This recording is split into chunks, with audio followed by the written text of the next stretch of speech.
What's up, guys, and welcome back to BnG. This is episode 2. So before I get started, I want to thank everybody for all the love and the support and the feedback that I got from episode 1. Not only from my podcast fam, but from my YouTube fam as well. I appreciate that. And before we get started, I just wanted to show you guys that the pack just touched down. The package just touched down. I know my podcast fam can't see, but if you see on my YouTube fam, my package just came in. I just received the One Not Done NFC East Division Championship shirt. I got it about 3 or 4 days ago in the mail, even though I ordered it the day after we clinched the division. Postal service going crazy. But like I said, for my YouTube fam, you can see I'm rocking the Division Champion One Not Done shirt. And for episode 2, guys, to get right into it, today we're going to have an offensive outlook.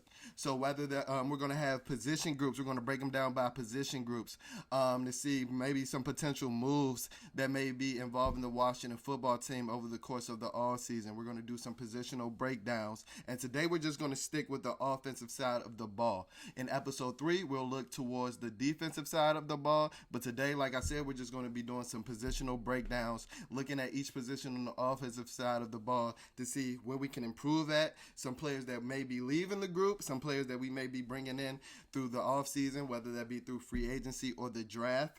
And that's what we're going to do for episode 2. And like I said, we're going to do our defensive outlook in episode 3.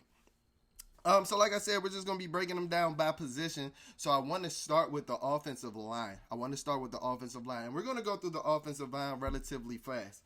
So first of all, guys, I'm not like your normal football fan. I know how important offensive and defensive line play is to, building up a team and, just the impact that they have on the game. They call it trench warfare. I know how nasty it gets in the trenches. But the reason that we're just going to go skim through the offensive line really quick is because I believe that the Washington football team is pretty much set on the offensive line, especially after, giving Chase Roulier the extension that they gave him the night before the Carolina Panthers game. One thing that I do think that we need to do is re-sign Brandon Scherff, whether at fair market value, and somebody of his caliber, him reaching all-pro, first-team all-pro, the first time a Washington football team member has done that in over 20 years. I believe that fair market value for a guard of his caliber is around $13 or $14 million. So I believe that's the only thing that we need to touch bases on for the offensive line. I believe that needs to be done throughout the offseason. And if you listen to Scherff, it's a stark contrast between his comments that he made after the 2019 season leading up to this season and the comments that he just recently made in his exit interview. If you guys can recall back to about a year ago, he was saying that a lot of his contract negotiations and a lot of his contract decisions was in his agent's hand. It was up to fate. It was out of his control. He didn't really have any hearsay. He didn't really have anything, any involved. He wasn't really involved in the contract negotiations, but that was a stark contrast from what he said in his exit interview when they interviewed him the day after the loss against the Buccaneers. He was saying that he was, galvanized by Coach Ron Rivera. He was ready to come back and lead these guys. And I believe that he just bought into the culture that we're developing here. You can tell based off of his comments. So I believe that Scherff wants to come back, something that I wasn't too sure of last offseason. And I believe that starts with somebody like Coach Rivera being in the fold. I believe that, Brandon Scherff is a Rivera guy. And, what Coach Ron Rivera is a Brandon Scherff guy. I believe, that they have a lot of the same ideologies and building a team with somebody that you drafted and having that linchpin on the offensive line can only help. So as far as the offensive line, I just think that we need to re-sign Brandon Scherff at fair market value, of course. Like I said, we extended Chase Roulier the night before the Carolina Panthers game, so he'll be here for many years to come. And I like the continuity on the right side between Morgan Moses and Brandon Scherff. Those guys are like brothers. You see, even Morgan Moses told Brandon Scherff during his exit interview, this isn't the last time we'll be playing together. So maybe Morgan knows something that we don't, but I don't believe that there doesn't need to be too many changes on the offensive line. And we invested in the offensive line throughout last offseason as well, bringing in Wes Streiser, who improved dramatically over the course of the season. And then investing draft picks in Keith Ismail as well as Sadiq Charles. I know Sadiq Charles had a disappointing rookie year because he had to deal with a lot of numerous his, various injuries. But hopefully he can prove to be, that 4-star, 5-star prospect that he was going into LSU. Or hopefully he can be as dominant as he was in LSU's national season championship game. Look, guys, I know Sadiq Charles was a 4th-round pick. That was due to a lot of off-the-field reasons. If you go back and look at that 2019 LSU film, Sadiq Charles shut down a lot of the dominant edge rushers in the SEC, whether that be Terrell Hall. He shut down a lot of guys. I'm not going to go over the list of names here, but he shut down a lot of guys in 2019, and that was playing the left tackle position. So if he, I know Cornelius Lucas played well, but if he can either slide in as a left tackle or left guard spot, and hold that down and be a linchpin along with, Morgan Moses, Chase Roulier, and Brandon Scherf, our offensive line's future is looking really, really bright. So like I said, I'm just going to skim over the offensive line. I don't think too much needs to be done there. Maybe look for a potential breakout season from Sadiq Charles, or maybe even Keith Ismail. I like his mobility as an interior lineman. So I like the investments that we have as far as draft picks. And, I don't think we need to invest too much this offseason into the offensive lineman. I have a similar feeling about the running back position as well. I know that, JD, throughout the season, JD McKissick has turned into an elite pass-catching, passing down back, something that I think he can continue, a role that I think he can continue in 2021. And then Antonio Gibson did nothing but improve throughout the season. We have to remember, guys, Antonio Gibson was drafted out of Memphis as a wide receiver. So a lot of his runs at the beginning of the season, where he was pushing tracks too hard or looking for cutback lanes too early, we saw a lot of improvement week by week with him. Even, running behind his pads at the beginning of the season, we saw him running into the backs of a lot of linemen. We didn't see that as much towards the end of the season. We saw him falling nearly every time a power would be created. Antonio Gibson would be falling forward. And that just shows that he's becoming more natural as a runner, running behind his pads more. You can look at his breakout game against the Dallas Cowboys. You can see that he was just searching for holes and hitting them and just jetting through. Something that, you have to pick up in the NFL, especially if this isn't your natural position.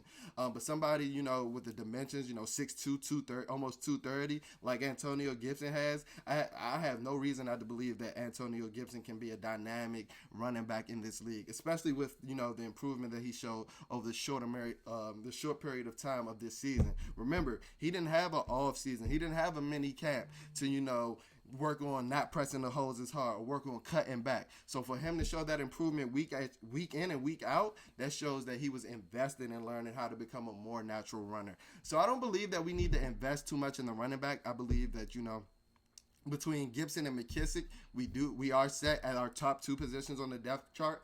I do think that Peyton Barber needs to be replaced, though. I loved what Peyton Barber gave us this year. He's a tough yardage, hard-nosed running back that you would bring in 3rd and 1 and, 3rd and short situations, go-to-go situations. And 9 times out of 10, Peyton Barber will pick up that 2, 3, 4 yards that you needed to either convert or get into the end zone. But I do know that Peyton Barber had a 1-year contract. And that skill set, even though he was special at it, I don't think that skill set is necessarily hard to replace.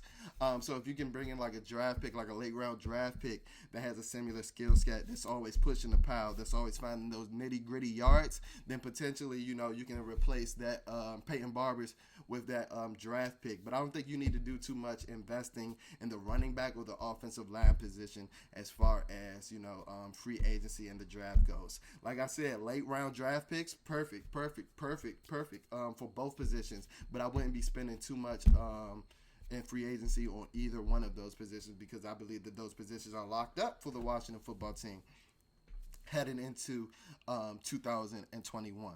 I have a similar feeling about tight end, so I won't go into that as much either.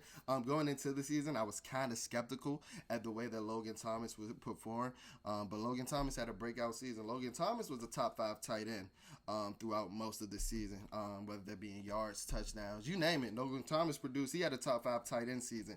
While I'm not comfortable in saying he's the most dominant tight end one, I would like to, see a body brought in behind him because I don't think it's much behind him. But we'll touch more into that as we look into our free agency outlook preview as well as our draft preview when we start breaking down tight ends. But the two positions that I did want to really harp on and talk about the most in this episode of Bleeding BnG was the quarterback position as well as the wide receiver position, because the Washington football team seems to have gaping holes at both of those positions, and that's something that you don't normally see from a team that competed or contended for a playoff position just a year ago, just last season. So in some cases you may have teams with a disadvantage at quarterback that had made the playoffs in the previous season, or you may see teams with a disadvantage at wide receiver, but you rarely see both. And this goes back to the point that I was making in episode 1, guys, that our defense is that good that we competed with two glaring issues on two of the most important positions on the football field. So our defense is really, if it's not elite, it's a tick under, but it's ready to contend and it's ready to compete for Super Bowls for year in and year out. And like I said in the last episode, we have about a 3 or 4 year window where we can compete. So it's time that we address these gaping holes on this side of the ball so that they can ride the coattails of this amazing defense. So like I said, those two positions that I wanted to touch bases on today was the quarterback and the wide receiver position. The quarterback and the wide receiver position. So if you look, depends on where you look, the Washington football team is about 7th or 8th in projected cap space at around 28 or 29 million projected right now. They can also save about 13 million towards the cap if they cut Alex Smith, something that I believe is very likely, as well as if Alex Smith retires. I believe that those either two of those scenarios are very likely, so that would project towards more money towards our cap. So then looking at the quarterback position first, I broke down 6 options into three different groupings. So I have 2 options under who I can see who is pretty likely. I'm not going to say pretty likely, but who I see has a high chance of coming to the Washington football team in 2021. Then I have 2 options who are less likely, but two players that we would need to take a big swing on. But there's a possibility, whether that be slim or none, there's a possibility of them coming to the Washington football team in 2021. Then I also want to give you 2 options that I like in the draft for the quarterback position, or quarterback X, as JP Finley likes to call it, for the Washington football team in 2021. So I'll go ahead and start with the 2 options that I believe are more likely than the other 4 options, or than the other 2 options to be brought in through free agency or throughout in the offseason, whether that be through free agency or whether that be through trade demand or trade room or a trade package. So the 2 quarterbacks that I believe are more likely to come in through after this offseason, I do want to, for time reference, today is Wednesday, January 27th. So over the course of the last week, the Washington football team made 2 really important hires as far as their front office goes. They hired Martin Mayhew, who previously served as the Detroit Lions GM as well as the VP of Player Personnel for the San Francisco 49ers. And then they also brought in Marty Hurney to be the VP of Player Personnel. So they brought in Martin Mayhew to be the team's new general manager and Marty Hurney to be the VP of Player Personnel. And Hurney served as the Carolina Panthers GM, spending 2 terms there. I touched on them last week, but those hirings are now finalized and complete. So the 2 options that those hirings have a direct connection to, and I believe makes it more likely or gives it a better chance of those 2 players joining the Washington football team in 2021, is Matthew Stafford and Cam Newton. I said Matthew Stafford and Cam Newton, and I'll go ahead and touch bases on Stafford first. So Matthew Stafford over the weekend has requested a trade and been granted permission to request a trade from the Detroit Lions. Matthew Stafford is entering his 13th season. This past season, he had 4,000 passing yards with 26 touchdowns and 10 interceptions.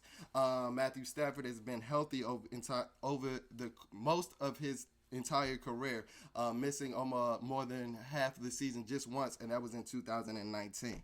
One thing that I do want to talk about in that 2019 season is that at the time that Stafford did get hurt, he was projected to throw over 5,000 yards. And this is a stat that is mind-blowing when you think of somebody like Matthew Stafford. But Matthew Stafford is one of only 6 quarterbacks in NFL history. Let me repeat that. He's one of only 6 dudes to play quarterback to play the quarterback position in the history of NFL to have a 5,000-yard season. Now, this stat is even crazier because, yeah, he did have Calvin Johnson, but in that offense, he didn't have the multitude of weapons these other guys that had 5,000-yard passing seasons did. If you look at the Kansas City offense, they have about 6 or 7 options, and Patrick Mahomes is another name on there. Or you go back to the early 2010s and those dynamic offenses that Drew Brees had. He's another name on that 5,000-yard passing list. Same with Peyton Manning and the Denver Broncos. The name that sticks out on that list is Matthew Stafford, because all of those guys are shoe-in Hall of Famers. But also, all those guys had numerous weapons. Matthew Stafford had that year that he threw? He had Calvin Johnson, and he had decent, he had decent weapons, but he had nothing he had nowhere near the supporting cast of those other 3 franchises that I named, or those other 3 quarterbacks that I named. So I'm really in favor of bringing Matthew Stafford in. I believe that he has a lot left in the tank. Just this past season, he threw for just this past season. He threw for 26 touchdowns, 4,000 yards, and 10 touchdowns, like I had previously stated. And that was with a coach like Matt Patricia, who was a horrible coach. Just for me to just put it in the simplest terms possible. Matt Patricia was a horrible coach. He wasn't a player's coach. He was a defensive coach that didn't help Matthew Stafford. And then, on the offensive player side of the ball, he didn't relate to him. He would bash him when they wouldn't perform well. So Matthew Stafford had a lot of things working against him this past season, as well as only having Kenny Galladay play 5 games. So for him to still produce those numbers this past season, which I believe was one of his better seasons, when you consider the circumstances that he was playing with and his roster situation, I believe that Matthew Stafford still has a lot left in the tank. And I believe that he's one of those quarterbacks that can help, us contend in that 3 or 4 year window that I was talking about with this defense. He can help us contend for a Super Bowl. And let's move on to our next, highly likely option, and that is Cam Newton. And like I touched on in episode 1, I'm not really in favor of bringing in Cam Newton, but I will be remiss if I didn't acknowledge, that a lot of the coaching staff that's in Ashburn right now, they're really familiar with Newton. Hurney brought him in. He was his number 1 overall draft pick. That was Ron's first overall draft pick as well. They came in together, so they were essentially tied at the hip for about 9 years. So I would be remiss if I didn't think that there was a chance that Cam could likely, be in a Washington football team uniform next season. So going into that, if we do bring Cam in, I don't think Cam should be etched in as the starter like I do believe Matthew Stafford would be if he was brought in via trade. I believe that that Cam would have to compete with somebody like Taylor Heineke, Kyle Allen, or if Alex Smith was brought back, which is very likely. I believe that Cam would have to compete with the names and the quarterbacks that are already on the roster, because Cam looked like a shell of himself last season. So Cam will be entering his 11th season. Last year he had 2,600 yards. He had 8 passing touchdowns with 12 rushing touchdowns. So that's 20 total touchdowns, and he had 10 interceptions. But here's the kicker. 3 of Cam's passing touchdowns came in the last game against the New York Jets, who had arguably the worst team in the NFL. I know it's not. I know it didn't stand that way with the record, but they were like that for a long time. So 3 of those passing touchdowns came in Week 17. So going into Week 17, Cam had 5 passing touchdowns to 12 rushing touchdowns and 10 interceptions. So he had a 1-to-2 touchdown to interception ratio before going into Week 17 and playing in New York Jets. So I'm not really sold on Cam, but Cam is still a dynamic runner, which I believe would aid him in a system like Scott Turner's, where he runs a lot of RPOs. I don't know if you guys caught on to it last year, and it was kind of hard to because Alex, didn't have the capability of taking off, but Scott Turner called a lot of run-pass options. Even for a quarterback that he knew had an inability to move, he called a lot of run-pass options. So somebody that, that's still dynamic with their legs like Cam could help, but Cam was a shell of himself. He couldn't push the ball downfield last year, and these are part of some of the reasons why I wouldn't be in favor of, bringing him in and, etching him as the starter for 2021, because he simply looked like a shell of the Cam Newton that I knew, the 2015 form that I've been accustomed to seeing from Cam.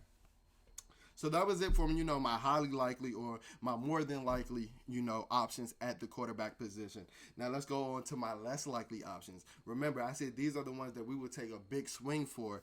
Not saying that it's likely to happen, but these are two quarterbacks that if we take a big swing for it, they are definitely quarterbacks that will help us contend for these Super Bowls for the next 3 or 4 years, because I believe that our defense is that elite. And the first quarterback that I'll touch base on is Dak Prescott.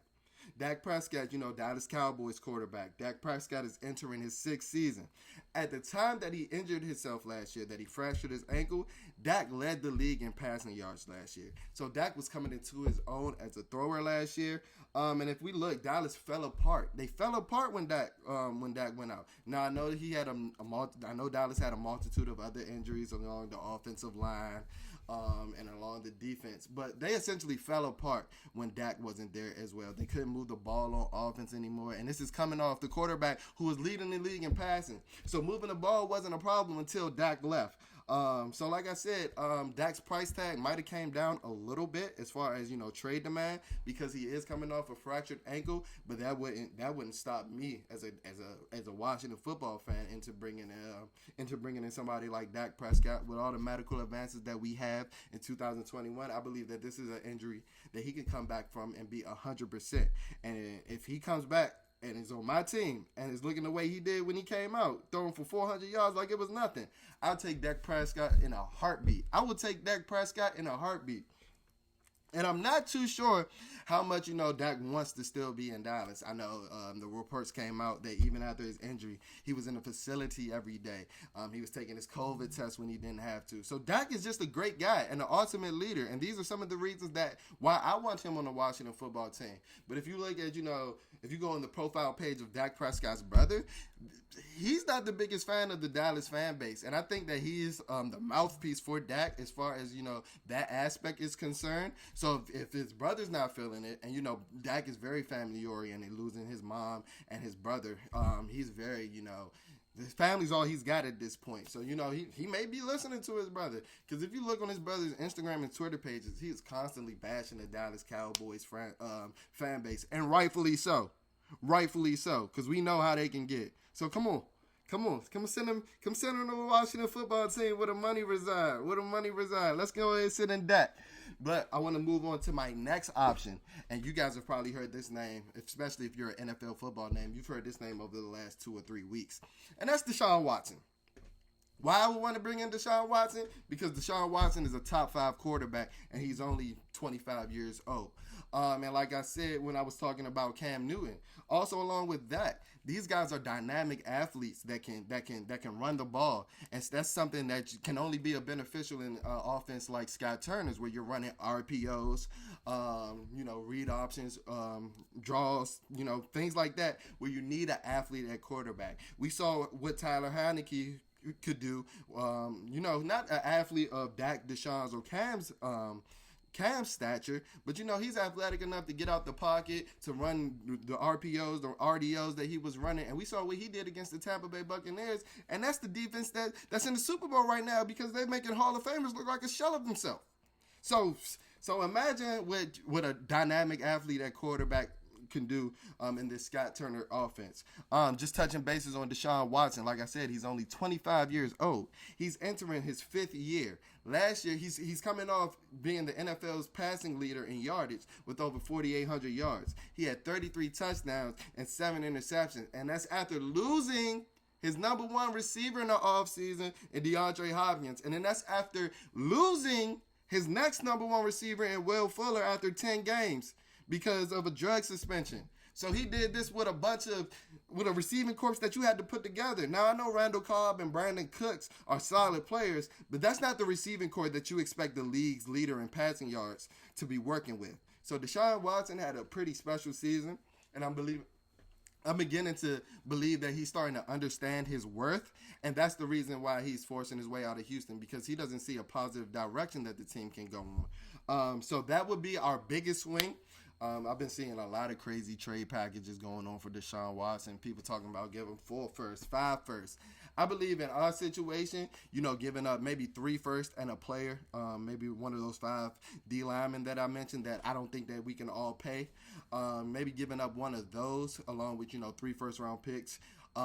Can reel in Deshaun, but I know he's going to have the most suitors out of any of these quarterbacks I named. As far as a trade package for Matt Stafford as well, I see a lot of people ready to just throw out 19, a pick, and other picks. But if we're giving out the 19th pick, which I'm not opposed to doing, I think that should just be a straight up trade. I don't think we need to give up too much draft capital for somebody like Matt Stafford. Yeah, I know I spent a lot of time boasting him up, but he has been fighting through injuries these last 2 seasons. He will be 33 years old this season. So I don't want to spend too much draft capital or send away too big of an impact player in a Matt Stafford deal. Now I will for Deshaun Watson because he's about 8 years younger and he's a little bit more dynamic of an athlete. And I believe that if you bring in somebody like Deshaun, your team is destined to compete for Super Bowls, especially with that defense for 4 or 5 years. We can be the new dynasty in the NFL.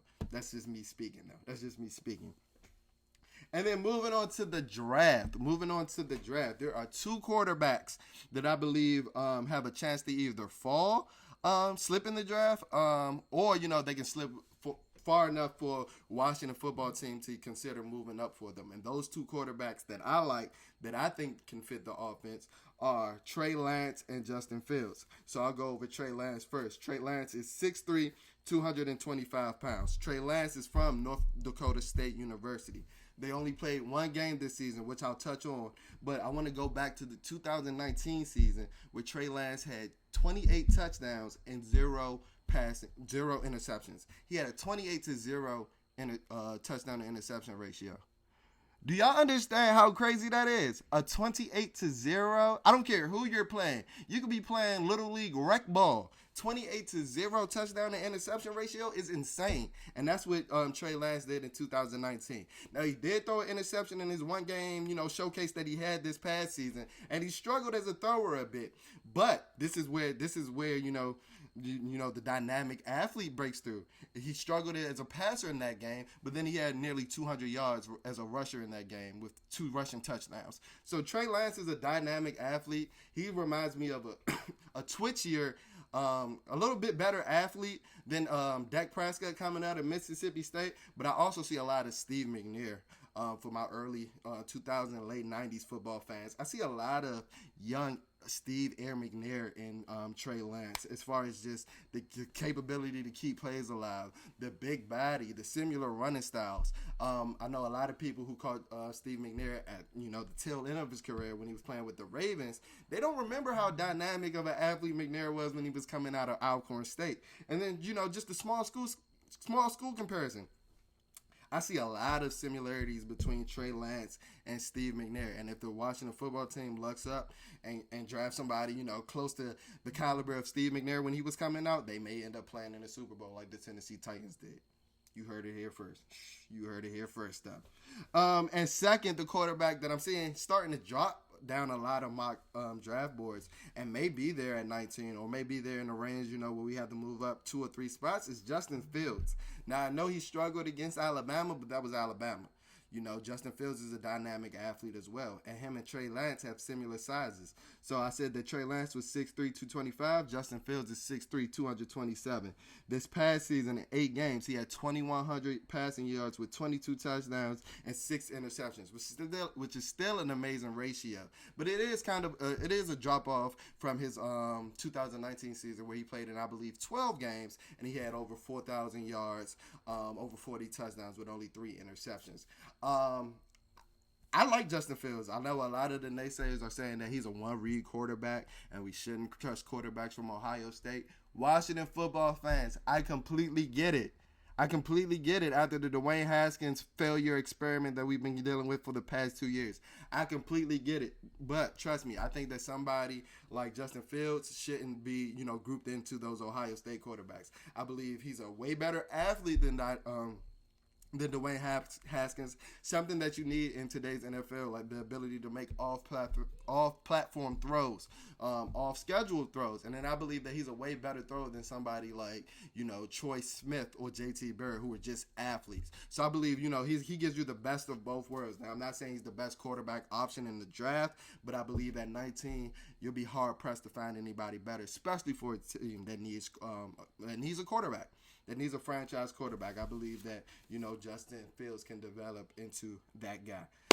So that's it for the quarterbacks for today. So like I said, just be on the lookout for those 6 names as free agency season as well as the draft season approaches. So that'll be it for the quarterbacks. Now let's move on to the wide receivers. So this is what I'm going to do as for my wide receiver breakdown. I'm going to give you the 5 wide receivers in order of my preference, the 5 free agent wide receivers that I like to see start opposite Terry McLaurin.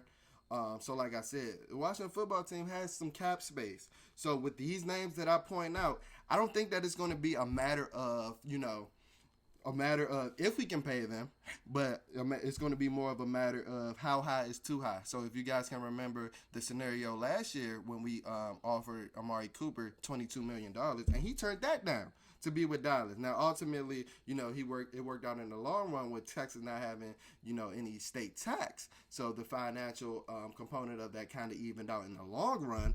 But we're at this point again where for these receivers and bidding on these receivers, it's just how much is too much. So I think that with me saying that, I just think that the wide receivers desire to want to play in Washington. That's what it's going to come down to if that wide receiver joins the Washington football team or not.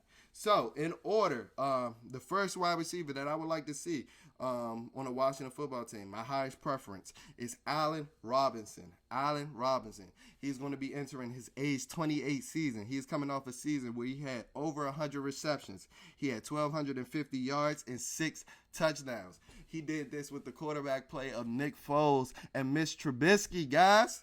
Now, I know that if we think as Washington football teams that we had the worst quarterback play this season, Chicago might be 31st. They might be right above us. So for Allen Robinson to put up these numbers, no, he's not a burner. But what he is somebody that can line up at that X position and is going to win his matchup majority of the time. He's a crisp route runner at 6'3", about 215 pounds. He knows how to fight off press. He has releases off the line. He can give you inside breaking routes. He can give you outside breaking routes. Somebody like Allen Robinson would complete this offense. If you have him and Terry who can work intermediate but go over the top as well, oh my, that dynamic offense with one of these quarterbacks that I just talked about bringing in, can you imagine that? Can you imagine that? We would go from having one of the worst receiving corps to, I can see it now. They on ESPN talking about best wide receiver duos. And what's the duos that's out there now? What they talk about? Sammy Watkins and Tyreek Hill. Terry and Robinson better than that. Just I can see it now. The potential of bringing in Allen Robinson. Now Allen Robinson might be the biggest contract that we would have to bring in. He may look at getting around 18 to 22 million per year. But I believe somebody of his talent, you do it. Because like I said, we're competing for this defense got us competing for Super Bowls, guys. And that's what it's all about at the end of the day. So he'll be my highest preferred wide receiver being brought in. The next one, my second highest preferred wide receiver to be brought in is Chris Godwin, who is still playing. Chris Godwin is coming off somewhat of a down season. He did have a plethora of injuries. I know he had an injury to his groin, to his hand as well. He will be entering his age 25 season. So he's the youngest one of the group. He's coming off a season where he's had 65 receptions, 840 yards, and 7 touchdowns. And what I like about Chris Godwin is he's scheme versatile. He can line up at any position. He can run the intermediate route. He can also go deep. He's tough with the ball in his hands.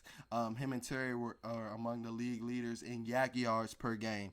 So like I said, when I was talking about the quarterbacks, when you're running bubble screens and a lot of screens and passes behind the scrimmage, like Scott Turner's offense, presents itself, you need these receivers that's dynamic with the ball in their hands that can make people miss.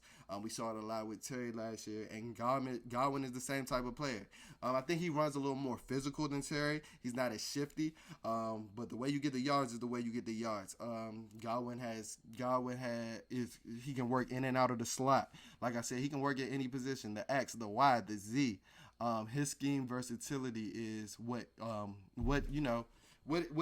it stands out to me, and which is why I would want to bring him in. He can play he runs jet sweeps, he takes passes out the backfield. So a dynamic athlete like Chris Godwin can help open up this offense as well. Third on my list is the speed demon. He'll be entering his age 27 season. It's Will Fuller Jr. Will Fuller Jr. is coming off a season where he had Will Fuller the fourth, is coming off a season where he had 53 receptions, 879 yards, and 8 touchdowns, and he did that in 11 games. This season was looking to be, Will Fuller's first, fully healthy season where he made it, whether that be through 14 or 16 games. But his season came to an abrupt end after his huge performance on Thanksgiving where he tested positive for PEDs. So Fuller did all that in 11 games. Fuller is a speed demon out of Notre Dame. So if you bring him in, I'm not sure who's faster in between him and Terry. But you're getting a similar to Kansas City Chiefs style offense where speed is emphasized. Both of those guys can take the tops of the defenses. Both of those guys can run reverses. Will Fuller showed that he had better hands than a lot of people thought entering this season. He was commanding a lot of double teams. He was commanding a lot of double coverage, and he was getting over. He was getting open. I think he went 6 straight games where he had scored a touchdown, which was a record throughout this season, and was, I think, 2 games short of an NFL record. So Will Fuller was really starting to break out this season before his suspension. And like I said, he is suspended. So this is somebody that you may be able to get on a bargain deal, considering the fact that he spent majority of his rookie contract injured. And then the year that he wasn't, he had to deal with this suspension. So Will Fuller has some things, going against him on why he may not get the biggest potential payday. But, that may work out with the Washington football team in the long run, especially if he breaks out. Can you imagine that speed on the field with Terry and Will Fuller and Antonio Gibson? That's 3-4-3 guys. We talking about competing for Super Bowls, guys. Kansas City's playing in 2 weeks. This will be their second Super Bowl in a row. Speed kills. Speed kills. And we need it. We need it. All right, so let me go ahead and move on to our fourth wide receiver on the list, and that is Kenny Golladay. Kenny Golladay would have probably been higher on my list if we were entering, last season. Kenny Golladay is a freak athlete, at 6'4", 220 pounds. But he's just coming off a down season. He had to deal with a hip injury a lot, and like I mentioned when I was talking about Matthew Stafford, Golladay wasn't there a lot of this season. He's coming off a season where he had 20 receptions, 338 yards, and 2 touchdowns in 5 games. So he only played in 5 games. So those are decent numbers to put up for 5 games. But like a lot of people say, your best ability is your availability, and he wasn't available a lot this year. What I like about Golladay is the same thing that I like about Robinson. They're big bodies. Golladay is a little more freaky of an athlete. He has a higher vertical jump. He's great at the 50-50 ball. I think he might be the best receiver in the game right now at the 50-50 ball. He catches the ball at his highest point all the time. Now, he might not be as refined of a route runner as, Robinson or Godwin, but, that ability to catch that 50-50 ball kind of separates him from the rest of the guys. I haven't seen us throw much phase to Terry Mclaurin since he's been in, as dynamic of a receiver he is. So maybe Golladay can be that, red zone target. Terry only had 4 touchdowns this season. So maybe Golladay can be that guy, like a Mike Evans type role that, in Tampa Bay. But Mike Evans didn't have his biggest year, but he had 12 touchdowns just catching fades and screens because of his big body. Maybe Golladay can present that threat if he joins the Washington football team in 2021. And last but not least, everybody knows him. Whether you've been on TikTok, whether you've been on Twitter, whether you've been on Instagram, and that's Juju Smith-Schuster. He'll be coming in. Next season will be his age 25 playing season. Last season, he's coming off a season where he had 97 receptions, 831 yards, and 9 touchdowns.